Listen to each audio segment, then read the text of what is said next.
জঙ্গলের মধ্যে গাছে ঘেরা এদেশের সবচেয়ে প্রাচীন ও ছোট মসজিদের সন্ধান মিলেছে বরিশালের বাকেরগঞ্জ জেলায়। প্রায় ৮০০ বছর পুরাতন এই মসজিদ নিয়ে স্থানীয়দের মনে রয়েছে নানান মতবাদ ও বিশ্বাস। Hello guys, welcome back to my another video. Rohan ব্লগসের পক্ষ থেকে সকলকে জানাই স্বাগত। আজকে আমি দেখাতে চলেছি প্রাচীন মুসলিম শাসনামলে নির্মিত এদেশের সবচেয়ে ছোট মসজিদটিকে। আপাত দৃষ্টিতে আপনি দেখলে মনে করবেন এই মসজিদটি গাছ ও লতাপাতা দিয়ে তৈরি করা হয়েছে। স্থানীয়দের মতে এই মসজিদটি এদেশের সবচেয়ে ছোট মসজিদগুলোর মধ্যে একটি অন্যতম। স্থানীয় মুসল্লিদের মধ্যে অনেকে ধারণা করেন এটি একটি গায়েবী মসজিদ, আবার অনেকে জানেন এটি একিন শাহের মাজার নামে। এই মসজিদটির ভিতরের উচ্চতা 12.5 ফুট, দৈর্ঘ্যে 8 ফুট এবং প্রস্থে 5 ফুট। মসজিদটি জাফরি ইট ও চুন সুরকি দিয়ে নির্মিত।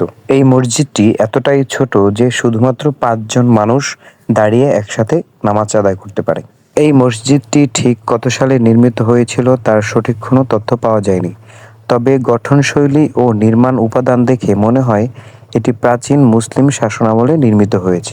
স্থানীয় লোকজনের সাথে আমরা কথা বলে জানতে পেরেছি এই মসজিদটি তাদের বাবা, তাদের দাদা এরকম করেই দেখেছে। দিন দিন এই জায়গাটি একটি দর্শনীয় স্থান হিসেবে পরিচিতি পাচ্ছে, কিন্তু এখানে যাতায়াতের ব্যবস্থা অত বেশি ভালো না হওয়ার কারণে এখানে এখনো পর্যন্ত অত মানুষজনের আনাগোনা দেখা যায় না। অনেক মানুষজন এখানে ঘুরতে এসে এখানে মানত করে, এখানে মোমবাতি এবং আগরবাতি জ্বালিয়ে তারা তাদের মানত করে থাকেন। স্থানীয় কর্তৃপক্ষের কাছে আমার আকুল আবেদন থাকবে এই দর্শনীয় স্থানটিকে সংস্কার ও সংরক্ষণের মাধ্যমে একটি দর্শনীয় স্থান হিসেবে পরিচিতি লাভ করানো। ভালো থাকবেন সকলে। আসসালামু আলাইকুম ওয়া রাহমাতুল্লাহ।